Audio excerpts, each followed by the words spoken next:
അപ്പോൾ ഞങ്ങളുടെ പുതിയൊരു വീഡിയോയിലേക്ക് എല്ലാവർക്കും സ്വാഗതം കേട്ടോ. അപ്പോൾ ഞങ്ങൾ ഇന്നും കാവശ്ശേരി പൂരം കാണാൻ പോവാണ്. അപ്പോൾ നമ്മുടെ ചേച്ചിയുടെ വീട് അവിടെ ഉണ്ട്. അപ്പോൾ ഞാനും ഉണ്ട്, അമ്മയുണ്ട്, പിന്നെ അമ്മയുടെ വീട്ടിൽ നിന്ന് അവിടുന്ന് എല്ലാവരും ഉണ്ട് കേട്ടോ. അപ്പോൾ നമ്മുടെ ചെറിയൊരു വീഡിയോയിലേക്ക് എല്ലാവർക്കും സ്വാഗതം. ഫുൾ വെടിക്കെട്ട് എനിക്ക് കാണിക്കാമെന്ന് വിചാരിച്ചാണ് ഏറെ പോണത് കേട്ടോ. അപ്പോൾ ഓക്കെ, അങ്ങനെ നമ്മൾ കൂടുതലായിട്ട് ഡീറ്റെയിൽ സംസാരിച്ച് നിങ്ങളെ ഇതാക്കണില്ല കേട്ടോ. അപ്പോൾ നമ്മുടെ വെടിക്കെട്ട് ഇതിൻ്റെ ഇടയിൽ കൂടെ ഉണ്ട്. ജസ്റ്റ് ഈ വീഡിയോ മൊത്തം കണ്ടാലേ ഞാൻ വെടിക്കെട്ടിൻ്റെ തോണി കാണുള്ളൂ കേട്ടോ. അപ്പോൾ നമ്മുടെ ചെറിയൊരു വീഡിയോയിലേക്ക് പോവാം. അപ്പോൾ നമ്മുടെ വെടിക്കെട്ട് സ്റ്റാർട്ട് ചെയ്യാൻ പോകട്ടോ, കാവശ്ശേരി വെടിക്കെട്ട്. അപ്പോൾ അതിന് വേണ്ടിയിട്ട് ഞങ്ങളെല്ലാവരും പാടത്ത് വന്ന് നിൽക്കുകയാണ് കാണാൻ വേണ്ടിയിട്ട്. ഫസ്റ്റ് ഭാഗത്താണ് പൊട്ടുന്നത്. ഇനി അടുത്തത് വേറെ എവിടെയെന്ന് നമുക്കറിയില്ല, നമുക്ക് പോയി നോക്കണം. ഏതാനും നിമിഷങ്ങൾ മാത്രമേ ഉള്ളൂ കാവശ്ശേരി വെടിക്കെട്ട് സ്റ്റാർട്ട് ചെയ്യാം കേട്ടോ. അപ്പോൾ ഞങ്ങൾ പാടത്ത് ഇറങ്ങിയിരിക്കുകയാണ്. ബാക്കി എല്ലാവരും ഒന്ന് ജസ്റ്റ് ഒന്ന് കാണിച്ചു തരാം കേട്ടോ.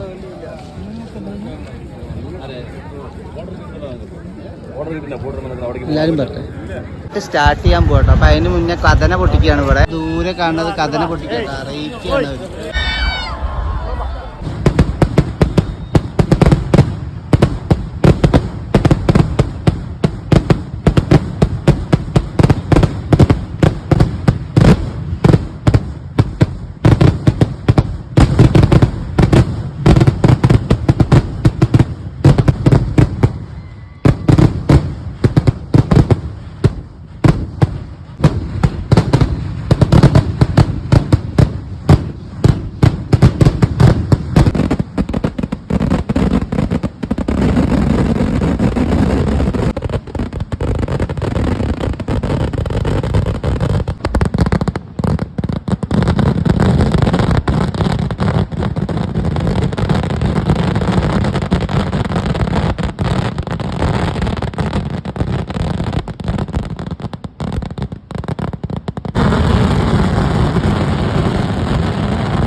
അങ്ങനെ ഇന്നത്തെ വീഡിയോസ് നമുക്കൊരു കൂടുതൽ സംസാരിക്കാനും കാര്യങ്ങളൊന്നും ഇല്ല കേട്ടോ. അപ്പോൾ നമ്മൾ നല്ല വെയിൽ, ഒന്നൊന്നര വെയിലാണ് കേട്ടോ. ആദ്യത്തെ ഒരു സ്ഥലത്ത് വെടിക്കെട്ട് കഴിഞ്ഞിട്ട് രണ്ടാമത്തെ വെടിക്കെട്ട് വേറെ സ്ഥലത്താണ്. അങ്ങനെ മൂന്ന് സ്ഥലത്തായിട്ട് കിടക്കണം കേട്ടോ. അപ്പോൾ അങ്ങനെ നമ്മൾ ആ ഭാഗത്തേക്ക് പോയിട്ട് രണ്ടാമത്തെ വെടിക്കെട്ട സ്ഥലത്ത് പോയിട്ട് ഇങ്ങനെ ഇരിക്കുകയാണ് അടുത്ത വെടിക്കെട്ടിന് വേണ്ടിയിട്ട്. അതുപോലെ നമ്മുടെ വൈകിട്ട് വെടിക്കെട്ടും കാര്യങ്ങളൊക്കെ നിങ്ങളുടെ മുന്നിൽ എത്തിക്കുന്നുണ്ട് കേട്ടോ. അപ്പോൾ നാളത്തെ വീഡിയോസ് ആവും. അപ്പോൾ ഇതിൽ എന്തെങ്കിലും കുറവുകളൊക്കെ ഉണ്ടെച്ചാൽ പൊറുക്കണം. എഡിറ്റിങ്ങിൽ ചെറിയ പ്രശ്നങ്ങളൊക്കെ വന്നിട്ടുണ്ട് എനിക്ക് മനസ്സിലായി. അപ്പോൾ ഓക്കെ, നമ്മുടെ ചെറിയൊരു വീഡിയോ എല്ലാവരും കണ്ടിട്ട് വരിക കേട്ടോ.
ടിക്കറ്റ് ബന്ധ കാര്യം